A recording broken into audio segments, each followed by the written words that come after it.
ನಿಜವಾದ ಢೋಂಗಿಗಳು ಕಾಂಗ್ರೆಸ್ ಅವರಿದ್ದೀರಾ ನೀವು. ಮಹಿಳಾ ಮೀಸಲಾತಿಯನ್ನು ನೀವು ವಿರೋಧ ಮಾಡೋದ್ರಿಂದ ನೀವು ಈ ದೇಶದ ದ್ರೋಹಿಗಳಂತ ನಾನು ಕರೆಯಕ್ಕೆ ಇಷ್ಟಪಡ್ತಾ ಇದ್ದೀನಿ. ಜೂನಿಯರ್ ಪ್ರಿಯಾಂಕಾ ಖರ್ಗೆ ಅವರೇ, ಯಾರು ಇವತ್ತು ಈ ರಾಜ್ಯದಲ್ಲಿ ಈ ದೇಶದಲ್ಲಿ ಮಹಿಳೆಯರ ಹಕ್ಕುಗಳನ್ನ ಕಸ್ಕೊಳ್ತಾ ಇರ್ತಕ್ಕಂಥದ್ದು ಪರಮೇಶ್ವರ್ ಅವರೇ, ನೀವು ಕೇವಲ ಡಾಕ್ಟರ್ ಬಾಬಾ ಸಾಹೇಬ್ ಅಂಬೇಡ್ಕರ್ ಮೀಸಲಾತಿಗೆ ಅಷ್ಟೇ ಸೀಮಿತ, ಅಂಬೇಡ್ಕರ್ ವಾದಿಗಳಲ್ಲ ಅಂತ ಹೇಳಕ್ ಬಯಸ್ತಾ ಇದ್ದೇನೆ ನಾನು. ಇವತ್ತು ಕುಮಾರಣ್ಣ ಮಂಡಿಸಿರ್ತಕ್ಕಂಥ ಬಿಲ್ಲು ಇಡೀ ವಿಶ್ವ ಪೂರ್ತಿ ಕಾದು ನೋಡ್ತಾ ಇತ್ತು, ಇಡೀ ದೇಶ ಪೂರ್ತಿ ಕಾದು ನೋಡ್ತಾ ಇತ್ತು. ಆದರೆ ಕಾಂಗ್ರೆಸ್ನವರು ಪ್ರತಿ ಸಾರಿ ಇದೇ ರೀತಿ ಮಾಡ್ತಾ ಇದ್ದಾರೆ. ಮಹಿಳೆಯರಿಗೆ ಸಮಾನತೆ ಹಕ್ಕಿಲ್ಲ. ನಿಜವಾದ ಹಿಂದೂ ವಿರೋಧಿಗಳು ನೀವು. Rahul Gandhi, kindly answer to my question. Being a common person of this India, I am asking you, it is the protection of Constitution. Are you for of the Constitution? If really you would have been the for of the Constitution, why you have let the fail to the bill of Ambedkar's dreams project, that is the Ambedkar bill? Then it is clearly proved that you are also against the Constitution. Then when you are against the Constitution, what is the question of always having the pickpocket? That's not a Constitution. That's the pickpocket Constitution.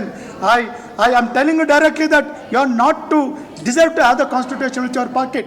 If you really love the Ambedkar, if you really respect the Ambedkar, then you should have stood in front of the Modi ji, and you should have taken the care of pass the bill of 33% of your women's. But you are totally against the women's. Then how could you expect the Prime Minister of this country? You cannot become the Prime Minister of this country. The Honorable Prime Minister of India to given a wonderful, historical and a significant, full of significant opportunity to our Honorable ex-Chief Minister and as well Union Central Minister of Heavy Industry and our beloved Kumaraswamy ji to present the historical bill of 33% of political reservation to women of India. ನನ್ನ ಆದರದ ಅಭಿನಂದನೆಗಳನ್ನು ಈ ದೇಶದ ಪ್ರಧಾನಮಂತ್ರಿಗಳಾದಂಥ ಶ್ರೀ ನರೇಂದ್ರ ಮೋದಿಜಿಯವರಿಗೆ, ಕರ್ನಾಟಕದ JDSನ ಪ್ರತಿಯೊಬ್ಬ ಕಾರ್ಯಕರ್ತರು ಮತ್ತು ಜಾತ್ಯತೀತ ಜನತಾದಳದ ಮತ್ತು ಕರ್ನಾಟಕದ ಎಲ್ಲ ಜನತೆಯ ಪರವಾಗಿ ತಮಗೆ ಹೃತ್ಪೂರ್ವಕ ಅಭಿನಂದನೆಗಳನ್ನು ಸಲ್ಲಿಸಲು ಬಯಸ್ತೇನೆ. ನನಗೆ ಏನು ನಡೆದಕ್ಕಂಥ ಒಂದು ಮಹಿಳಾ ಮೀಸಲಾತಿ, ಈ ಮೀಸಲಾತಿಯನ್ನು ಅನುಮೋದನೆ ಮಸೂದೆಯನ್ನು ಮಂಡಿಸೋದಕ್ಕೆ ಈ ದೇಶದ ಒಬ್ಬ ರೈತನ ಮಗನನ್ನು ಆಯ್ಕೆ ಮಾಡ್ಕೊಂಡಿರ್ತಕ್ಕದ್ದಕ್ಕೆ ತಮಗೆ ಮತ್ತೊಂದು ಸಾರಿ ಅಭಿನಂದನೆ ಸಲ್ಲುತ್ತೇನೆ. ಸ್ನೇಹಿತರೆ, ಬಂಧುಗಳೇ, ಏನು ನೆನ್ನೆ ಕುಮಾರಣ್ಣವರು ಮಂಡಿಸ್ತಕ್ಕಂಥ ಮಸೂದೆ ಏನಿದೆ, ಇದು ನಿಜವಾಗಲೂ ನಮ್ಮ ಪಕ್ಷಕ್ಕೆ ಶ್ರೀ ನರೇಂದ್ರ ಮೋದಿಜಿಯವರು ಕೊಟ್ಟಿರ್ತಕ್ಕಂಥ ಅಪೂರ್ವವಾದಂಥ ಒಂದು ಗೌರವ ಅಂತ ನಾವೆಲ್ಲ ಭಾವಿಸೋಣ. Once again, I would like to say thanks to Narendra Modi ji to choose a common person of India to present the bill of political 33% reservation of women. And thanks once again. And it increases the double respect to our Honorable Prime Minister Sri Narendra Modi by choosing Kumaranna. ನನ್ನ ಎಲ್ಲ ಪ್ರೀತಿಯ ಕರ್ನಾಟಕ ಜನತೆಗೆ ನಾನು ಕಳಕಳಿಯಿಂದ ಒಂದು ಮಾತನ್ನು ಕೇಳಿಸ್ಕೊಂಡು ಬರ್ತಾ ಇದ್ದೇನೆ. ವಿಶೇಷವಾಗಿ my attention and I would like to draw the attention of mister Mallikarjuna Kharge, who is the party president of INCC of India and who is very popular as Ambedkarist and a Buddhist and as well as a socialist. I would like to draw his attention and I like to ask the answer to Mr. Mallikarjuna Kharge, who is popular as a Ambedkarist. ನನ್ನ ಪ್ರೀತಿಯ ಕಾಂಗ್ರೆಸ್ನ ಅಧ್ಯಕ್ಷರಾದಂಥ ಮಲ್ಲಿಕಾರ್ಜುನ ಖರ್ಗೆ ಸಾಹೇಬರಿಗೆ ಒಂದು ಪ್ರಶ್ನೆಯನ್ನು ಕೇಳಿಸಕ್ಕೆ ಬಯಸ್ತಾ ಇದ್ದೇನೆ. ನೀವು ನಿಜವಾಗ್ಲೂ ಅಂಬೇಡ್ಕರ್ ವಾದಿಗಳಾಗಿದ್ದಾರೆ, ನೀವು ದಲಿತರ ಪರ ಇದ್ದಾರೆ, ನೀವು ನಿಜವಾಗ್ಲೂ ಅಂಬೇಡ್ಕರ ಆಶಯಗಳನ್ನು, ನೀವು ಅಂಬೇಡ್ಕರ ಸಿದ್ಧಾಂತಗಳನ್ನು, ನೀವು ಅಂಬೇಡ್ಕರ್ ಅವರ ಕನಸುಗಳನ್ನು ನೀನು ನಿಜವಾಗ್ಲೂ ಕೂಡ ಗೌರವಿಸಾದರೆ ತಕ್ಷಣ ರಾಜೀನಾಮೆ ಕೊಟ್ಟು ಹೊರಗಡೆ ಬರಬೇಕಂತ ನಾನು ನಿಮಗೆ ಒತ್ತಾಯ ಮಾಡ್ತಾ ಇದ್ದೇನೆ. ಅದೇ ರೀತಿಯಾಗಿ ಜೂನಿಯರ್ ಮಲ್ಲಿಕಾರ್ಜುನ ಖರ್ಗೆ ಪಾಪ ಮಾತೆತ್ತಿದ್ರೆ ಅದೇನೋ ಭಾರತೀಯ ಜನತಾ ಪಾರ್ಟಿಯವರು ಸನಾತನ ಧರ್ಮಗಳು ಇಲ್ಲಿ ಸಮಾನತೆ ಇಲ್ಲ, ಮಹಿಳೆಯರಿಗೆ ಸಮಾನತೆ ಇಲ್ಲ ಅಂತ ಒಂದು ಪದೇ ಮಾತುಗಳನ್ನಾಡ್ತಾ ಇದ್ರಲ್ಲ ಮಿಸ್ಟರ್ ಪ್ರಿಯಾಂಕಾ ಖರ್ಗೆ, ಜೂನಿಯರ್ ಪ್ರಿಯಾಂಕಾ ಖರ್ಗೆ ಅವರೇ, ಯಾವುದು ಸನಾತನ ಧರ್ಮ? ಭಾರತೀಯ ಜನತಾ ಪಾರ್ಟಿಯ ಜನತಾ ಧರ್ಮನ ಕಾಂಗ್ರೆಸ್ ಜನತಾ ಪಾರ್ಟಿದು ಸನಾತನ ಧರ್ಮನ ಯಾರು ಇವತ್ತು ಈ ರಾಜ್ಯದಲ್ಲಿ ಈ ದೇಶದಲ್ಲಿ ಮಹಿಳೆಯರ ಹಕ್ಕುಗಳನ್ನ ಕಸ್ಕೊಳ್ತಾ ಇರ್ತಕ್ಕಂಥದ್ದು ಮಾತೆತ್ತಿದ್ರೆ ಪಾಪ ತಾವು ಸನಾತನ ಧರ್ಮಿಗಳು ಇಲ್ಲಿ ಯಾರಿಗೂ ಸಮಾನತೆ ಇಲ್ಲ ಅಂತ ಬಾಯ್ ಬಡ್ಕೊಳ್ತಾ ಇದ್ದಾಳೆ ಮಿಸ್ಟರ್ ಖರ್ಗೆ. ಇದು ಅಂಬೇಡ್ಕರ್ ವಾದ ಇದೇನಾ? ನೀವು ಮಿಸ್ಟರ್ ಜೂನಿಯರ್ ಖರ್ಗೆ ನೀವು ನಿಜವಾಗಲೂ ಅಂಬೇಡ್ಕರ್ ವಾದಿಗಳಾದರೆ ತಕ್ಷಣ ಯಾವ ರೀತಿ ಡಾಕ್ಟರ್ ಬಾಬಾ ಸಾಹೇಬ್ ಅಂಬೇಡ್ಕರ್ ಅವರು 1952ರಲ್ಲಿ ಹಿಂದೂ ಕೋಡ್ ಬಿಲ್ಲನ್ನು ಇದೇ ಕಾಂಗ್ರೆಸ್ ಪಾರ್ಟಿಷನ್ ಮಂಡನೆ ಮಾಡಿ ಅಲ್ಲಿ ಆ ಮಸೂದೆಯನ್ನು ಇವತ್ತೂ ಯಾವ ರೀತಿ ಫೇಲ್ ಮಾಡಿದ್ರು ಕಾಂಗ್ರೆಸ್ ಅವರು, ಅದೇ ರೀತಿ 1952ರಲ್ಲಿ ಡಾಕ್ಟರ್ ಬಾಬಾ ಸಾಹೇಬ್ ಅಂಬೇಡ್ಕರ್ ಅವರು ಮಂಡಿಸಿದಂಥ ಮಹಿಳಾ ಮೀಸಲಾತಿ ಮತ್ತು ಸಮಾನತೆ ಹಕ್ಕುಗಳನ್ನು ಫೇಲ್ಯೂರ್ ಮಾಡಿದಾಗ ಡಾಕ್ಟರ್ ಬಾಬಾ ಸಾಹೇಬ್ ಅಂಬೇಡ್ಕರ್ ಅವರು ರಾಜೀನಾಮೆ ಕೊಟ್ಟು ಹೊರಗಡೆ ಬರ್ತಾರೆ. ಈ ದೇಶದ ಹೆಣ್ಣು ಮಕ್ಕಳ ಸಮಾನತೆಯನ್ನು, ಈ ದೇಶದ ಹೆಣ್ಣು ಮಕ್ಕಳ ಒಂದು ಹಕ್ಕುಗಳನ್ನು ಎಲ್ಲಿ ಮನ್ನಣೆ ಇಲ್ವೋ ಅಲ್ಲಿ ನಾನು ಹೊರಗಡೆ ಬರ್ತೀನಿ ಅಂತ ಹೊರಗಡೆ ಬಂದ್ರಲ್ಲ.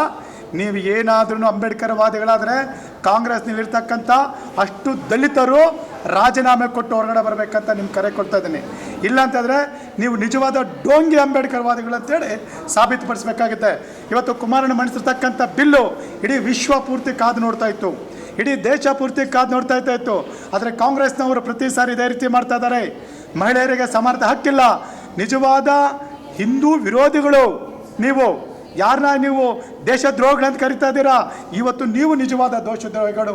ಕಾಂಗ್ರೆಸ್ನ ರಾಹುಲ್ ಗಾಂಧಿ, ಪ್ರಿಯಾಂಕಾ ಖರ್ಗೆರವರೇ, ಮಲ್ಲಿಕಾರ್ಜುನ ಖರ್ಗೆ ಅವರೇ, ಇದೇನಾ ಈ ದೇಶಕ್ಕೆ ನೀವು ಕೊಟ್ಟಿರ್ತಕ್ಕಂಥ ಕೊಡುಗೆ?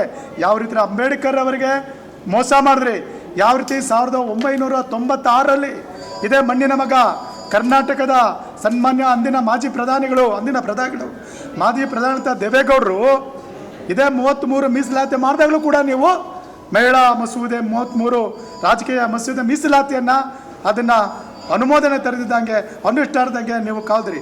ಈ ದೇಶಕ್ಕೆ ಎಲ್ಲಿವರೆಗೂ ನಾನು ಪದೇ ಹೇಳ್ತಾ ಇರ್ತೇನೆ, ಇವತ್ತು ಜನತೆ ಮನ ಕಾಣಬೇಕಾಗಿದೆ.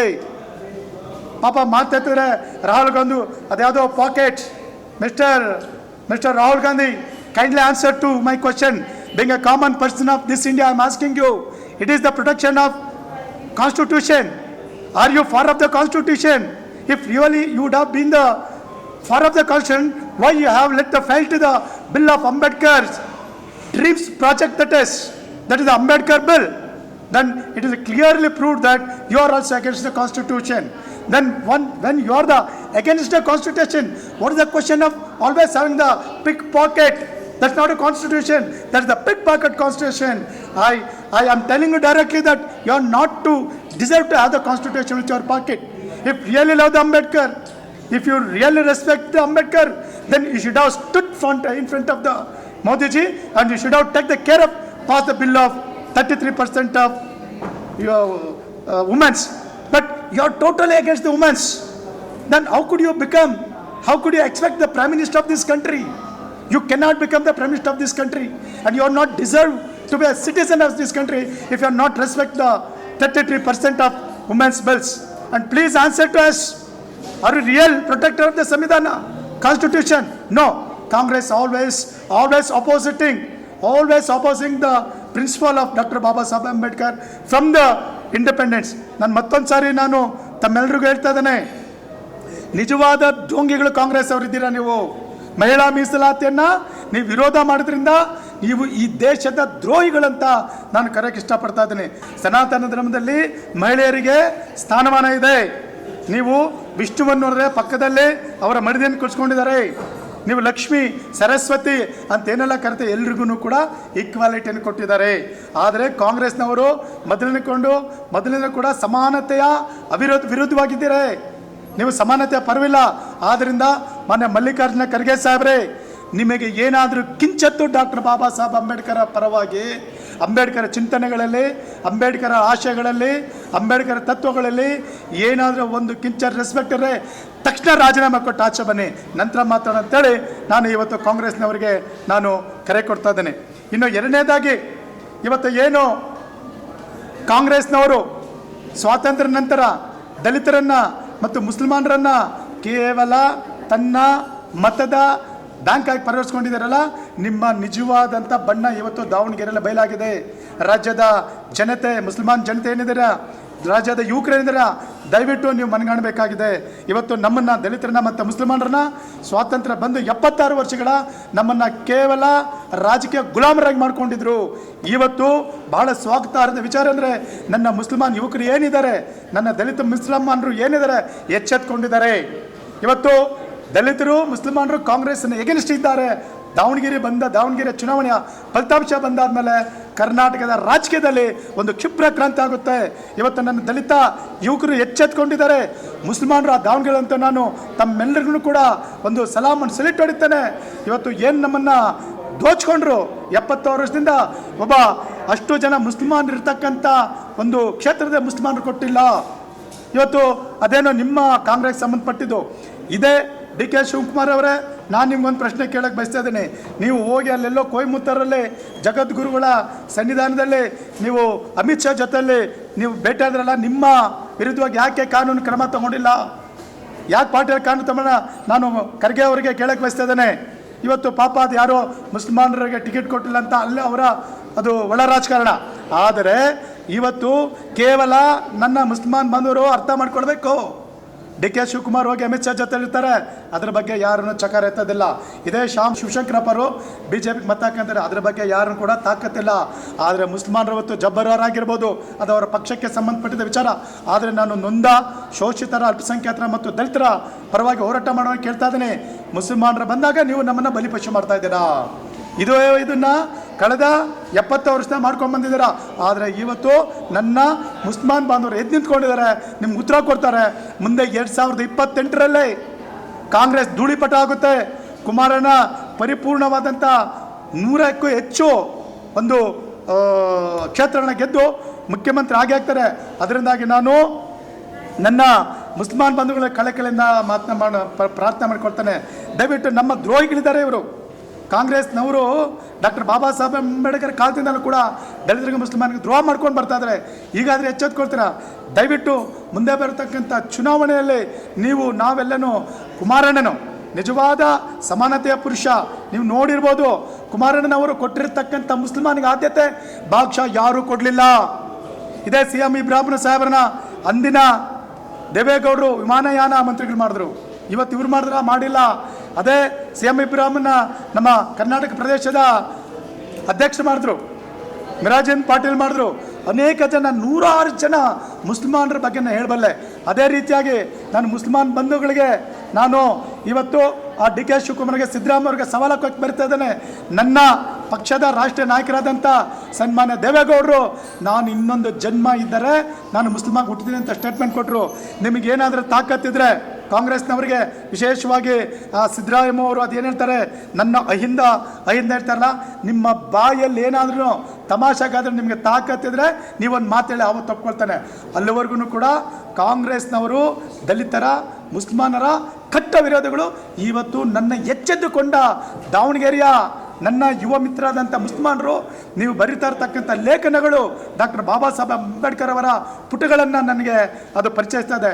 ಹಾಗೇಳಿ ಮುಂದೆ ಬರ್ತಕ್ಕಂಥ ಚುನಾವಣೆಯಲ್ಲಿ ಅವೆಲ್ಲರನ್ನೂ ಕೂಡ ಜಾತ್ಯತೀತ ಜನತಾದಳ ಕುಮಾರನ ನೇತೃತ್ವವನ್ನು ತಾವೆಲ್ಲರೂ ಬೆಂಬಲಿಸಬೇಕಂತ ಕೇಳ್ಕೊಳ್ತಾ ನನ್ನ ಮಾತು ಮುಗಿಸ್ತೇನೆ.